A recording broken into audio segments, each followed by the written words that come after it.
Round 10, Magic Round is here. Buy, hold, risk it, and sell. I leapfrogged the great scoop this week here. I'm up by almost 30 points now. Great comeback, but it's still a great score for you, Scoop. Into 532 overall, a 905. Tell us about your week that was. Yeah, it started off a bit slow, especially when my pod pick of Alex Johnston did not get the ball, didn't get a try despite Rabbits putting on 32 points. But I managed to claw back into just over 900 and moved up about 50 ranks. So a decent week overall, but what could have been if I left Johnson for another 2 weeks until that easy run starts. Yeah, and you obviously had Payne Haas and also Grant. And the emergency to the right, you brought in Buller, which worked out well.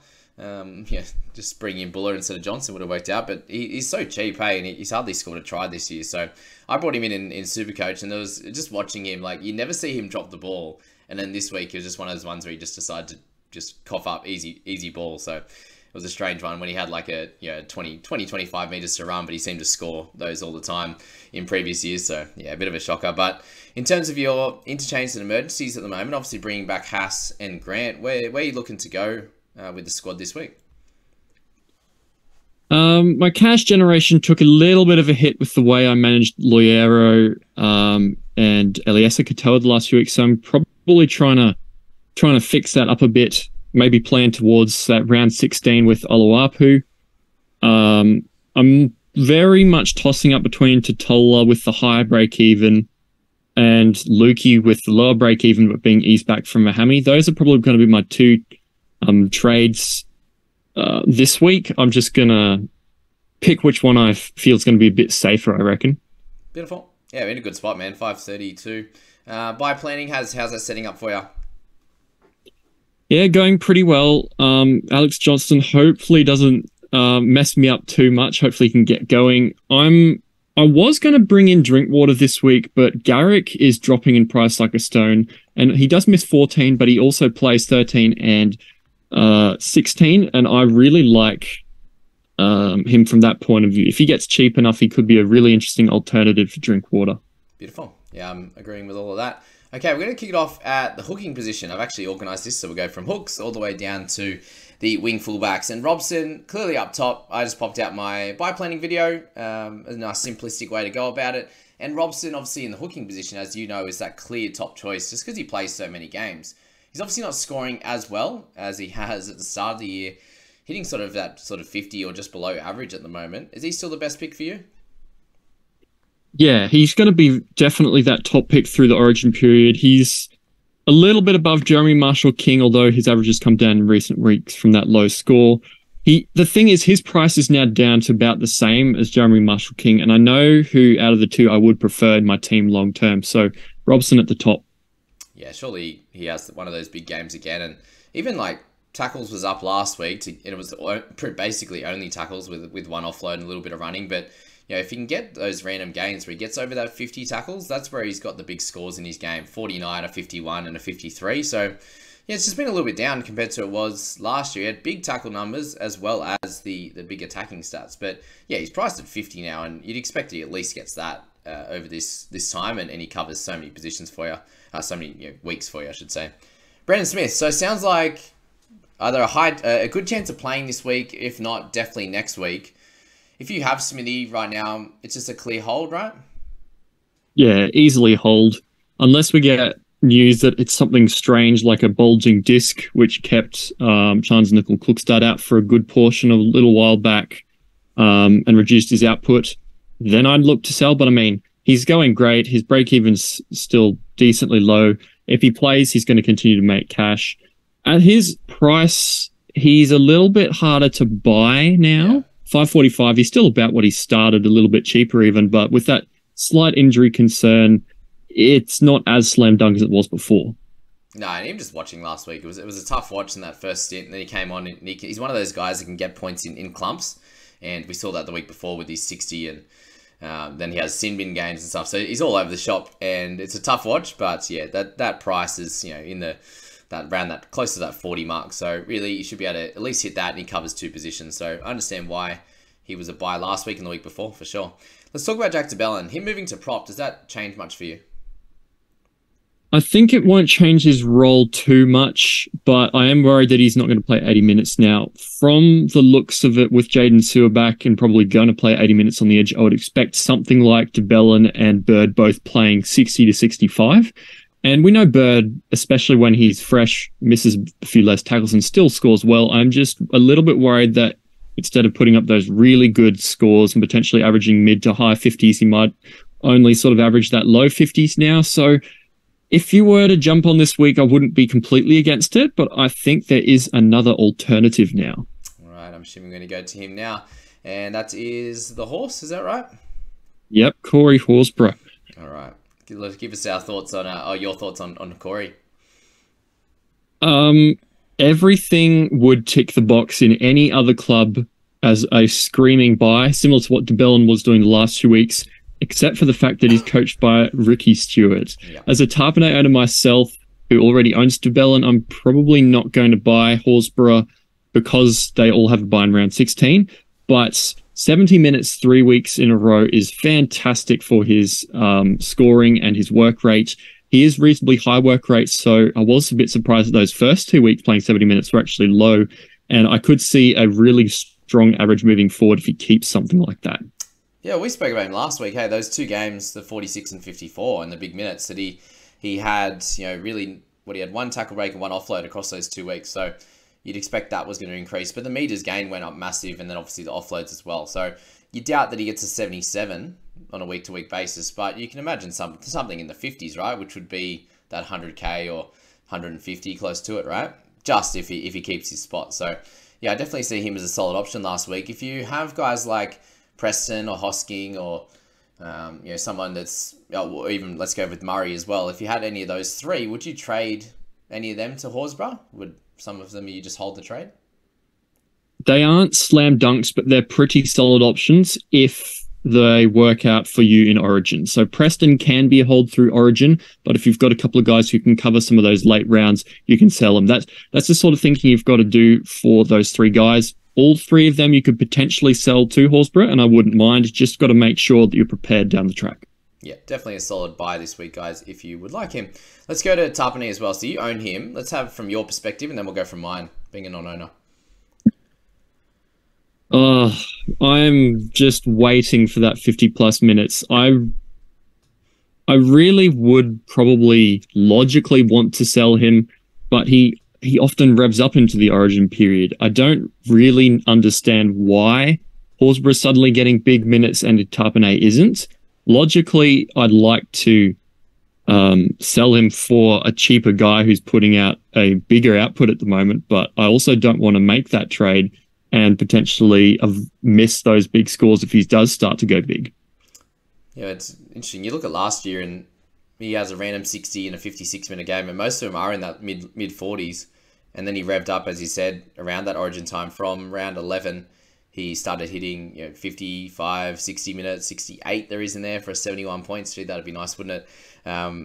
There's a chance that it does happen, but there's also that annoyance of that high break-even and him losing cash. But he's priced at 50 now, so do you think that is worth a hold in itself? Like, should be able to get 50, right? I'm a Conus. I think even if he doesn't do what you want him to do, he'll still average about that 50 mark, and he's not gonna. He's got a high-ish break even, so he'll lose some more, but then he'll probably bounce back and sit around that 700 mark, even if he doesn't explode. So if he could be a hold for you through to round 16, and then you sell to somebody that's more valuable or a bit better, instead of being a hold longer term. Yeah, you can see the issue though, right? He's got 4 games under 50 and only 3 above, so less than 50% of his games he's hitting over that mark that you paid for him. So it's a frustrating one, but you can hold or sell. We aren't against either one, obviously. Let's go to Raymond Faitala-Mariner, one of the cheaper guys he's actually in the edge position, but 417, playing in the middle. And personally, for me, I think he's probably not the best buy, because you're looking at the PPM for him there. In that middle position, 30 in 50 minutes, 33 in 54. I look at that straight up and it's like, okay, he got big minutes this week, but he got big minutes in those 2, and he wouldn't even make money if he was scoring those points that he did from here on. So what are your thoughts? Can he Yeah, benefit? I think his work rate in the middle just isn't high enough. He had 3 games last year at lock, and they were all pretty much 80 minutes, and that was a 44 average, and he's getting Yeah, nothing okay. near that now. I just don't think that he's an option unless he's playing really well on the edge. He's one of those weird guys that scores better on the edge than they do in the middle. Yeah, I agree with that. Especially getting bigger minutes too. But yeah, especially if Max King comes back too, so likely either this week or next week, so it makes it tough for sure. Let's go Jermaine Hopgood, and obviously a dual position guy, 704k, coming off an 86, which he's had 3 scores above 80 and a 70 this year. And the last bunch of games for him, 51, 39, 50, and 36. He's priced at 50 now. Do you think you can wait and see this week, depending on how things go with the minutes off the bench? And Hopgood probably down, let's say 10 minutes. He had the ultimate game last week for him, setup wise, with Madison being out and also RCG being out. Madison comes back. Can you hold off, or do you think he's a good buy this week if you can upgrade to him, or would you go from Murray down You to him as well? So there's lots of questions.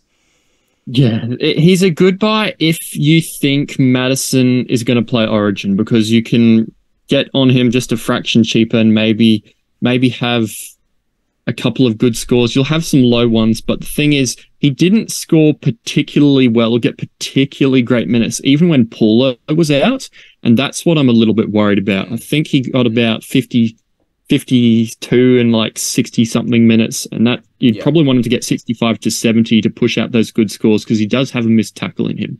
Yeah, I agree with that. So I think I'm going to personally hold off. And his break even is not crazy low after 86 because he had been going low.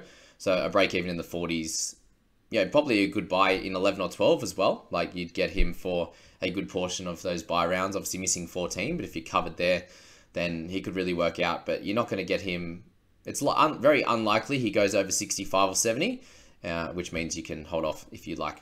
Let's talk about Big Nelson. So we didn't speak about him last week, given they had the bye, but he's had a very interesting start to the season. Only had 3 games, but one of them was a 31-minute effort when he got injured and got 53 with a try. And the other 2 have been good minutes, so over 50 minutes, exactly what you want for Nelson. Mixing between the middle and also the edge. He's 670k though. Like, is he a buy potentially if you're a head-to-head player or even for overall? If you're a head-to-head player, I would definitely look at him. He's very interesting. It's almost like he's being used as a TPJ style battering ram, but even bigger and stronger. So he can get those offloads as you can see in that last game before his bye. 5 offloads, 3 to hand, 2 to ground.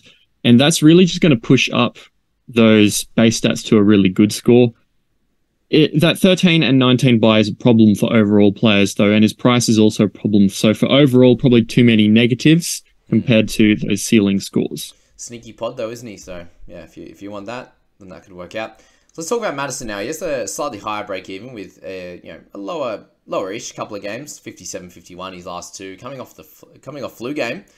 Unfortunate for those that held on to him. He's still fairly low ownership as well. But if he doesn't play Origin, and geez, I can't see him getting picked for Origin. Can you? Like the way that Freddie spoke about him, then he misses a game with the flu. Like just one of those things that just finds it hard to get on the park, and I don't know if he wants that kind of non-warrior type of player in Origin. So let's just say that he doesn't play Origin. Would you still look to pick him up? If he doesn't play Origin, he's going to be one of the best through that entire period because there's a big issue with mids, especially in round 16, and him being available for all 3 of those bye weeks is going to be absolutely fantastic. So the more likely that it looks like he won't play, the better he looks for overall.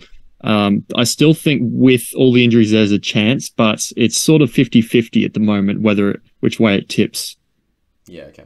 So still a good buy, but expensive, right? You need him to average 56, 57, 58, kind of to hold his price. So yeah, the thing with Madison is that he's probably only 4 or 5 points better than a Horsburgh or maybe even a DeBellin, who's like 150k cheaper. So you can definitely wait on Madison a little bit compared to those guys, but still a good one to jump on at any point as a gun. Beautiful. Adam Fanua-Blake is up next. 735. Wow, he's expensive now. With Tohu potentially back this week or next, is he just a complete avoid now, even though he's been scoring incredibly well? Yeah, I think he's bolted already. He's made 100k in the last 3 or so weeks with those inflated scores injuries. I think he's just going to come back a little bit. He's that style of player that can go really big. A front rower going for 80 points is not something you see too often, but yeah, I think it's too much for him too late. Beautiful. I agree with him. That's, too expensive. Cam Murray, do you sell him this week if you own him? Is he like a clear target to get rid of, or is there thought in holding him as well? Murray's a very, very unusual one. We didn't expect him, especially after last year, to come back to the pack and not look so good. But yeah, 47 and 45. There was a sin bin in there and plenty of negatives, so he probably would have scored a 60. But he just hasn't really looked like busting out a big 70 or 80 plus score. I think he's only got over 70 once when he had that big game in round 5. Yeah. And you've got that compared to guys like Haas who are busting out 60s and 70s nearly every week. You're going to have to sell him come Origin anyway, and he's got a very large break even this week. So if you want to get off now and avoid selling him 50k cheaper and not being able to do as much with him, you can definitely jump off now and bank a bit of cash to do other stuff. Yeah, you still probably score fine, hey, but that's the thing. You're going to sell him anyway with him missing 4 at least of that next sort of 8 games. But yeah, the 818 probably ends up a 750, a 740, 730 unless he busts out a massive one, which is sort of unlikely with how things have played out. So the weird thing for him is just penalties are going wild. Like he's causing a lot of penalties. He's had 7 errors in 9 games and missing, apart from 3 games, he's sort of missing 2 to 4 tackles every game. So very unlike Cam. And then meters gained has just been fine, like over 100 every game. But yeah, just a weird one for him. Owned by a lot of people. So if you do get off now and he continues to go 40 and 50, it works out. But I think a lot of people are selling this week. And that's that. Let's talk about Tatola. Personally, for me, I think with a high break even, he's only put together 1 game at a time at the moment. I think he can wait off at least until next week, potentially round 12 as well. Is there any thought in getting him now? The thought in getting him now is that he's had a week to come back and he's just so cheap that he can probably still hit his break even though it's sort of in the 40s. He won't make money this week, but I still think he won't lose that much. But there are probably more arguments to waiting a week because the hammy re-injury risk is maximum in those first 2 weeks back, and after that it drops drastically. So if you wait another week, you avoid that, and his break even comes back down if he scores like a 40 and gets his price just tilting towards the right direction again. Yeah, because he saw the back end of last year, he absolutely smashed it. So there's definitely positive to him. I'll be definitely looking at him if he can get lower than 450. That's amazing. So definitely on the radar coming up here. All right, let's go to Greg at 280. So he made a bit of cash this week. And as I said, with Hopgood, everything kind of, the stars aligned for these middle forwards in this game to be able to play big minutes and score well. The first time he's played over 40 minutes and it worked a treat. He did great. He got 41. Do we see him playing about the 30 minutes this week with Matto back? Yeah, I think he's going to have to need more players out to score well. He's always been that impact bench forward for them. I think he could go well over the Origin period, particularly with how many might be out. But at the moment, he's probably not going to do too much for you. It's a little bit unfortunate that decent score came to push that price up to sort of the low to mid 300s by Origin rather than being about that 300 or just under mark. But yeah, I think he's probably not one to get too excited about until Origin. Yeah, I think definitely it was a bit of an outlier game for him. Let's talk about the edges now. Let's go to David Fifita. And is he worth it picking up on your side as an overall coach? We know that head-to-head he's an absolute slam dunk. But even for an overall coach, is he one of those guys that just is the clear best scorer in his position? And you're seeing the last few weeks, 67, 74, and 77. I think he can keep that up. Is it worth getting him in?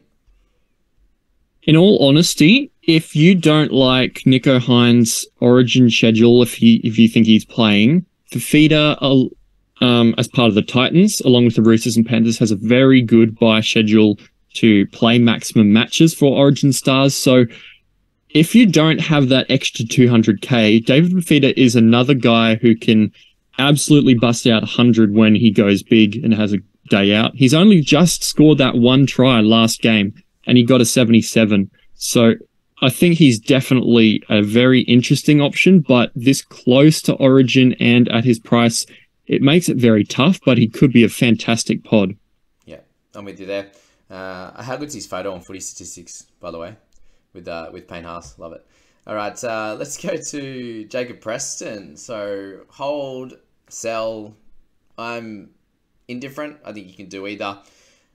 Obviously, a couple of low ones now gives him a high break even. So money making potential over the next few weeks slows down, which is obviously what we've been looking for. But he still should be able to hit close to that sort of 50 mark on a week-to-week basis. Obviously, he had the HIA last week. He got back to 80 minutes 2 weeks ago, and it looks like he will be playing 80 going forward. So I see both ways, and he's obviously really highly owned. So if you do get off, and he happens to get one of those tries that he had a bunch of weeks ago, and I know you've been saying that he's been getting very close to scoring tries or making breaks, which he seems to make a line break most weeks, which is interesting. What are your general thoughts on him? I think he's, as you said, he's one of those guys you can hold or you can sell depending on what works for your team. He might be worth selling given that he won't make money for another 2 or 3 weeks. I still think going forward he can push up towards that 700k, but it won't happen for another 4, 5, 6 weeks as he slowly ticks there rather than quick. So if you're going to hold him, squeeze some more money out of him and use him as cover, great. If you don't really need him as that cover and you want somebody else as a cash cow, definitely one that you can sell this week. Yeah, I'm with you there. Awesome. Let's go to Zach Hosking. So similar situation, obviously about 80k more expensive. Here's a fairly high break even in the 60s as well. Coming off a couple of lower ones, 43, 49. He was an automatic 50 before that. Do we think he can get back to that? Yeah, I think so. The Tigers game was a very unusual one. If we look at the stats, he had 51 tackles, which is definitely what we want to see. It's just that he had a couple of missed. His meters gained dried up a little bit, and he wasn't able to do a lot like he was in his first few games. So I think he's probably more of a hold and more potential to be a season-long keeper than Preston. But I can see why people might want to get off this week and you just lock in that cash that he's made. Yeah, I'd just like to see him get back over 100 metres or close to it. First 3 games he was there, and obviously they were a bit more attacking for the Panthers, and last week was not. But yeah, at least that 45 was pretty disgusting. And yes, it was a weird back and forth affair, but I think I'm holding him and hoping he gets back to it. And if he doesn't, like if he happens to fall away over the next few weeks, and that's fine. He won't lose a lot and we can move on from there. Someone I'm interested in this week, just because it fits the way how I'm going to try and get Nicho Hynes, that's Heilum Luki, and he's one of the shining lights in this Cowboys side, and he's someone that I had selected in preseason to have a breakout year once he did get back, and he started so great. He came in with 57 minutes off the bench, got his 38, then came in with a 56 in 70 minutes, and Todd Payton's little quote there in the interviews that he had was, Lukey will come in, he's one of those really important players for us, and he's going to play a large chunk of the minutes on the right edge, so Nanai's edge, and that is not Manu's side, which is great. That's Kiri's side. So that's the general thought on picking him up this week. He is cheap. He has the nice break even in the low 20s. But as he said, re-injury risk is a little bit of an issue. Would you pick him up now, or are you happy to wait a week as well? Because they have such a good buy schedule. Yes. I think Lukey's one that you sort of jump on now rather than jump on in 2 weeks because of that break even. You can still do it. He can still be undervalued, but he might be 500k instead of 464 in 2 weeks. Totola, you can wait a couple of weeks and you'll still almost be the same price. So I think you can either take the calculated risk with Lukey or kind of go a bit safer with Totola. It depends whether you need an edge. So if you need somebody in round 16 like Lukey or Preston, you can possibly sell Preston to Lukey. That might be an option. It just depends whether you're willing to jump on and take that risk, because we have seen a few hammy re-injuries this year, particularly with Totola. Yeah, and he's coming off the ACL and everything. There's a lot there with Lukey. I definitely think it's a calculated risk, and one that I think is a 60-70% like would be worth it. Obviously, if it doesn't, and he comes out and he plays sort of 60 minutes, 50 minutes and does get injured, he probably beats his break even, makes some cash, and you could move him on for sure. But yeah, it's obviously a worry. And then from there, you probably just go to the next cash cow, whether it's Oluwapu. Like, you try and have a little bit of a plan if it fails, that you're not relying on him as your only edge player. Like, you don't have any cover and stuff like that. Would make it a little bit easier for you to do that for sure. Jamal Fogarty is the next guy on our list, and he's coming off sort of 3 out of 4 good games. A couple of games over 60 there is nice for him, but he's pretty expensive, right? And obviously a little bit of a lower break even. There's just so many good halves. I can't see him as personally a good option for my side. I have a lot of halves, but even if I didn't, I wouldn't be going for him. I would be trying to go up to Moses, having a mixture of Hines or Cleary, or if you're holding Johnson. There's a lot of guys there. You have the cheaper guys, Katoa, Nikorima. There's so many halves. What do you do with Fogs if you have an interest in him? I know you said that a couple of guys wanted you to talk about him in this video. What are your general thoughts? My thoughts are that he's sort of a Dylan Brown type. He doesn't quite have the cover. The round 16 he's going to miss, which is a little bit annoying because quite a lot of important teams miss that round. He is a fraction cheaper, but the main thing against him is that he's lost the goal kicking. He was averaging 3 goals a game before that, and that's 6 points. So you take those 68 and 67s, and they could have well been 75s instead. And that's what you'd really want out of Fogarty. You'd want a solid base of 40 plus with the potential to go big. And now I think that's gone. Whereas with some of the other guys, you probably still get similar output or more value for cheaper, something like that. What's funny is he's scoring better since he lost the goal kicking. So the thing I've noticed is the kick meters has gone way up. So he's now the dominant kicker. Obviously, there was a couple of weeks there where Whiten was out. But even with him back this week, he still kicked 453. Got a couple of forced dropouts, so obviously way more points off that side of it. So he's definitely made up for the goals. But yeah, he's just a weird price to go for someone like him, and he's been very inconsistent. 34, 34, 20, or 41 in amongst some good ones. So not for me. But yeah, if you're interested, you can go for it. Oh, Nicho Hynes, the great man, 1.042k, a million, I should say. Wild.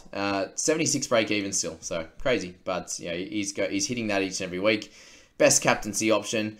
My thing with him is the reason why we kind of went off him a little bit a bunch of weeks ago, when after their bye, was that Cleary was dominating and he was kicking goals, he was scoring big, and I was like, okay, you needed Hynes because he was the best guy on the park, and then now, then the next bit, Cleary was kind of tying with him, and now he's ahead again, and we just need to find out what's going on with Cleary and his goal kicking. And if he was, then I don't think Hynes is so important.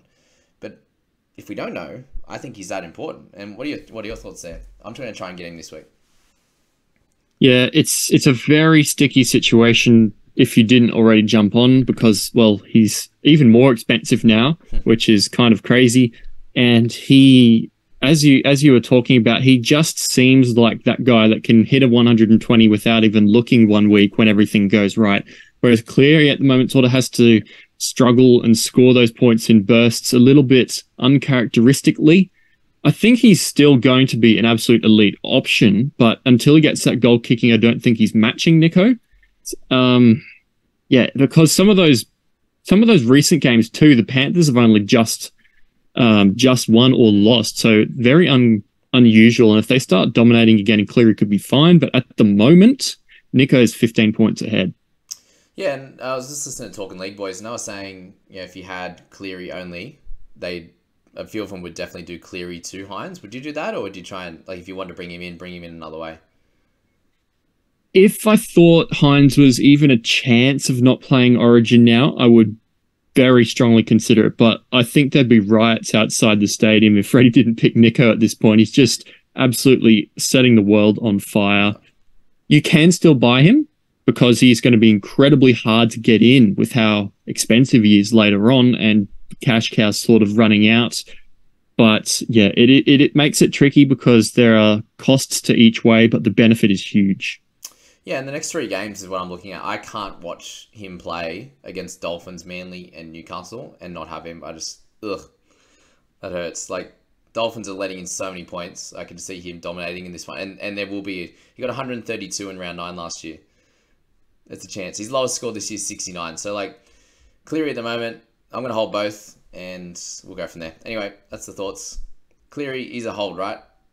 Don't worry about him. 100%. He's still a captain. Scored. Still a whatever, yeah. I think someone was saying he absolutely took the piss last year in Magic Round 2, Cleary, or 2021, or one of the years. Got, some ridiculous score, so he can definitely come back, that's for sure. Let's go to Moses now. 8-11. Is he worthy of coming into anyone's side, coming off a massive score? Or do you think it's good score, bad score, good score, bad score? Oh, it usually I would say good score, bad score, but this year Moses seems to be running the team a bit more. He's taking more of the ball and going right a fair bit. That's why Penasini is also benefiting strongly off that. He has dropped to 34 in round 8 against the Broncos, but that was a game they didn't do particularly well as well. He's put a lot of 70s up this year, along with those sort of 50s, so I actually don't mind it. But yeah, if Dylan Brown was having more of a role, so let's say at the back end of last year when Moses got injured, Dylan Brown started to go really, really well. But Moses at that already 800k mark is a tough bring in. He's sort of like SJ. Would you bring SJ in now at his current price, averaging sort of high 50s or even slightly more in Moses' case? It's an expensive buy, and if you're looking for points like that, you're looking for cover instead of sort of the ceiling of Nicho Hynes. Yeah, most people have a lot of halves, so it's a hard one to slot in for sure. Dylan Brown, on the other hand, as he said, sort of his first big game of the year, he looked like he ran the ball more, which was exciting. Obviously, one of those, he went sort of 60 metres and then got it back into Sean Russell, and thank goodness he got that try assist for that. Thank you, FanHub. I will actually say, I'm going to shout out to them. They actually improved and fixed all of their issues from the week that they missed. So that was a win. We got to give them their props sometimes when hopefully you get it live and in the first update, but they got there eventually. Brownie, so many 40s in a row. I own him, and obviously I'm fine holding him now, but you wouldn't bring him in, right? There's just so many good halves. Look, you could consider it, but I wouldn't. I've got leftover worries from last year when he was putting all those 40s together, and he's just come off 6 consecutive 40s in a row before that 76. So he's fine to hold if you have him. He could be annoying, but he will get you that ceiling score every now and then. Yeah, definitely. That's the Brown man. All right, let's go to Phoenix Crossland. And it probably hasn't worked out as much as people would have hoped. Made a little bit of cash. Obviously, the 49 there when people would have brought him in. And then the 38 was solid. The 22 last week, not good. And them having their bye. Is it time to get off with him missing 10 and 14? Or do you try and hold through to 13? I think it's a very good time to get off, particularly Elliott is supposed to be back, and if Mann is fit, he's had some sort of abdominal injury or something like that. If Mann and Elliott are both in the team, I can see Mann stealing more hooker minutes. So in all honesty, it could be the time to get off Crossland at the moment. Yeah, it hasn't worked out as much as you want, but yeah, a good price to kind of go down to Bulla or something like that. Or down to this man, Oloapu, 239k, obviously the cheapest cash down available. Still on the interchange bench, but how long until he gets into that start? Obviously, a buy in round 13 is not great, but it could be a nice round 14 cover if you have some potentially some Eels halves there that you need to slot in something like an Oloapu. And to get 26 points in 47 minutes on debut, he looked really lively, didn't he? Would you think about him this week or no? I would definitely consider him because now that he's got a shot and a look into the team, I don't think he's going to go back out again. I think he could be starting this week in a late switch. He might be starting next week or in 3 weeks' time. But even from the bench, you could still put together some 20s, 25s, 30s in your emergencies and slowly creep up before he puts the foot down when he actually starts and plays 80 minutes. So I don't mind picking him up this week, but he's not going to get away from you too quick. So I don't mind waiting another week as well. Yeah, he's a very interesting one. If you compare him to Isaiah Katoa this year, we see him as probably a bit more of a dynamic ball runner, Oloapu, at this point. He's more of a 6, obviously. So I think that's going to put him in good stead. He did have a tackle break and an offload early and ran 76 metres. Didn't do any kicking, but I think that in itself is going to be solid. If he can make sort of 10 points in tackles with the missed tackles in there as well, and then run the ball, there's probably a 25 to 30 in him pretty regularly. And then when he starts, obviously a little bit more. So yeah, I can see him as a solid cash down, but I think Bulla is probably the better one, which we'll speak about in a sec, just for this week alone.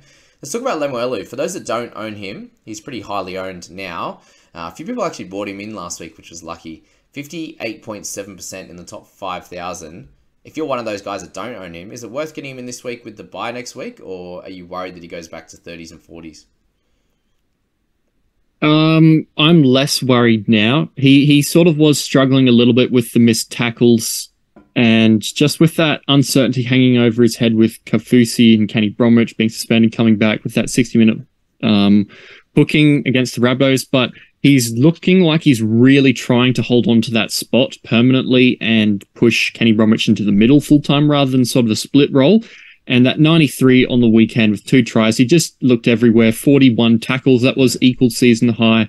Highest run meters, lots of attack. He's put his hand up to stay there in that role, and I think that puts him as a very genuine option, a bit like a Jack Bird. When you've got a forward playing very good minutes that it's available in the centres, you want them in your team. And although he's awkwardly priced, he's still nearly 100k cheaper than some of the guys like Penasini and Jack Bird, and even Manu's starting to get up there as well now.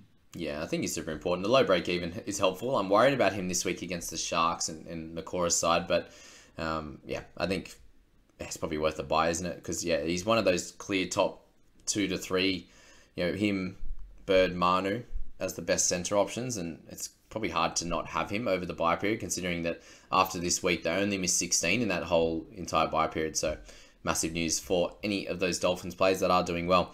Let's talk about Manu now. He's done so well over the first 2 weeks. Do you just have to get him in now? Is it a must this week, or can you hold off? Just buy him. I mean, he misses 13 and 19, which is unfortunate, but you have to buy him in the halves. He's knocked out 70 and 64 without even looking like he's doing that much. And as much as I hate to say it for your sake, he could ton up against the Cows through some of that middle defense. He could go really big. I can't wait to see it. Oh god, last week was tough. I had a lot of people messaging me, a lot of Sharks fans. It was fun. Let's go to Buller now. Let's speak about him. 290k, break even around that 0 mark. That score obviously included that try saver on Cleary, which I was frustrated about, not owning Buller and having Cleary as captain. But that was 10 points, that tackle, with the try saver and the turnover. So you take him back to 35. He gets a 32 and a 35. 35 being against the Premiers and in the wet. That was great signs. He was awesome under the high ball. Did only get 1 kick defusal for the game, but ended up with a forced dropout. He had a terrific try assist. Is he a must? I think he's really put his hand up to be that fullback back long term now. Laurie's sort of been training 5/8 in Cup, and Staines is out for a good chunk. He's a good sized body too, so he's not going to get bashed like a couple of the other smaller fullbacks. And I think the potential for him to be a good scorer is there. He could end up at 500 or 600k in the end, to be honest. So I think you just jump on. That's huge. I'm calling 400k. So, but I'm thinking a decent score this week. I'm gonna have to play him if I trade him in and get Hines. He's owned by a lot now. Wow. After last week, he's owned by over 50% of top 5k. That's wild. So a lot of people trade him in last week, and I think he's up to 9% people trading him in this week. So I think you just fall behind. If he becomes that cash cow that you're talking about, or he gets to 450, 500, then you've completely missed out. And I think most people will have him after this week. So if you're one of the odd ones out, there's not much upside to not owning him, I don't think. And especially against the Dragons this week, you've got Bunnies the one after, and then the Cows. So 2 of the next 3 games are pretty good ones for him. And then if he can get a try and a few tackle breaks in there, then it's absolutely game over. So yep, he'll be coming into my side, and this is the week. If you don't get him in now, I think you can't get him in. So that's that. Let's go to Drinkwater at 514k. Why would you pick him over someone like Campbell? Let's have that little comparison while we're here. He has much better coverage than Campbell, for example. Campbell misses both 13-16, which sucks a lot because he looks like a pretty interesting option. Drinkwater comes back. So. Yeah. Drinkwater plays 13 and 16, which is very valuable. You can probably sell him around 19. Don't know if he's going to be that elite option, but he's dropped quite a lot in price and turned around 40 in a thrashing was very good signs. And moving forward, I think he can be a quite valuable scorer. I'm torn between going Drinkwater and an even cheaper Garrick in the next couple of weeks. Now that Brad Parker's come back early and Garrick's back on the wing. If Manly can go okay, I think Garrick can, but Drinkwater is definitely the safer one out of those 2. Yeah, and both those guys, Garrick and Drinky, like a few people will bring in Drinky this week, but he might go up to like a 15, 20, 25% owned in the top 5k, so it's not going to absolutely kill you if you don't own him. So something to think about. You don't have to go this week. I'm potentially looking in the next few. If he can go well again, they then have the Dragons, Tigers, those next 2. So maybe around 11 for me would be the thought. Okay, let's go to Isaac Thompson. If you're still holding him, do you just move him on now? there's people that are talking to me like, oh, do we hold on and hope for him playing in round 13 with like Graham and Mitchell out? Is it just too long to wait for 1 week? Yeah, I think it's time to move him on. He hasn't played since round 6, and I Wow. think he has pretty much been dropped. So I Yeah. think it's pretty much time to just take the money that he has made and move him on to probably Buller or somebody like that if you don't have him already. Yeah, or upgrade him if you can. Let's go to Walshy. Is he a clear hold after a couple of low weeks in a row? With if he doesn't play Origin, he has terrific coverage. One of the better wing fullbacks I was looking at, because there's just not many, is there, that are actually doing a good job. Yeah, even Teddy and stuff like that, he's going to have Origin. Manu misses 13. There's not many that actually play in 13. So is he a hold?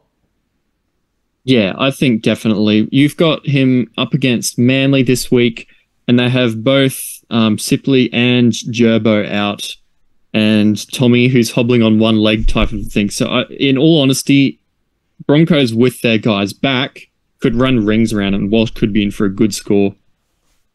Yeah, I'm with you there. 624k. He's priced in the mid 40s, so yeah. Not a worry there at all. I've got him as double. Okay, let's go to Alamotti, 399. He's done his job. Is it time to sell with the Dogs not looking great and him kind of seems to be on a bit of an island, isolated by himself there at the moment, with the missed tackles increasing the last 2 weeks? Yeah, I think so. They, with Kickout being out and Preston, they just sort of go Preston to try and crash the ball into the line and try and break through. And Alamotti's being left out. He can be that guy that scores well, but the thing is, he hasn't scored, what was it, his 40 for about a month. Yep. And yeah, you wouldn't keep up with anybody else who's been scoring like teens and 20s and things like that for nearly a month straight. So I think it's time to move on. Yep. Good stuff. 399. He's out of here. He's going to be out for me for Buller. Couchman, 343k. The experiment has failed. He scored a try and got 23. Wow.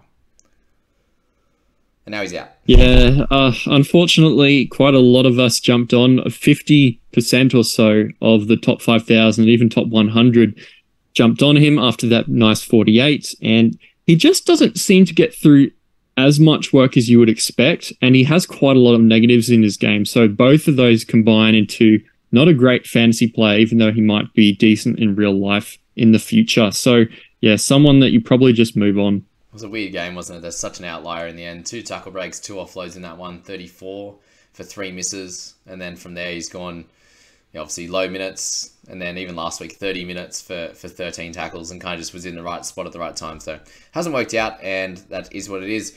And Sloaney to finish, 445k. Do you think he's a hold? He's an interesting one coming up against Tigers, Cows the next couple of weeks. He plays all the way through to 16 in a tough wing fullback position. Obviously, he's one of those guys that goes up and down.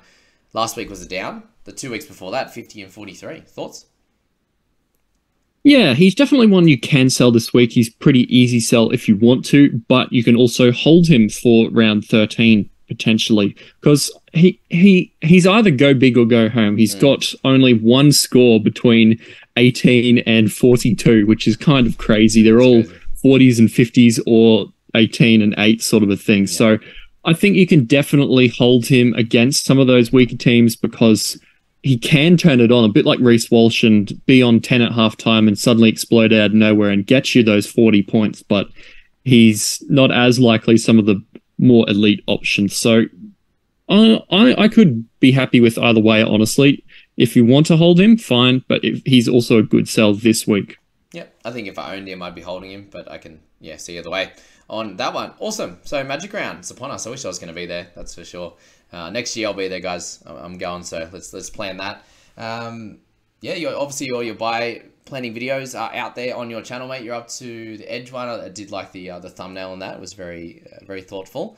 When do we expect the half one to come out? Do you know yet, or? We've been doing Monday releases so far, but if by the time I finish, that will pretty much be at Origin. So I might put the next few out a bit quicker so you can plan in time for round 13 and beyond. So maybe a bit later this week before the game start. We've got nothing on Thursday, so maybe then. Okay, beautiful. Sounds good. They've been really nice, and I know a lot of people have been liking them. So good work to that. Is starting to build the channel. I like it. Good luck, everyone, and have a cracker Magic Round.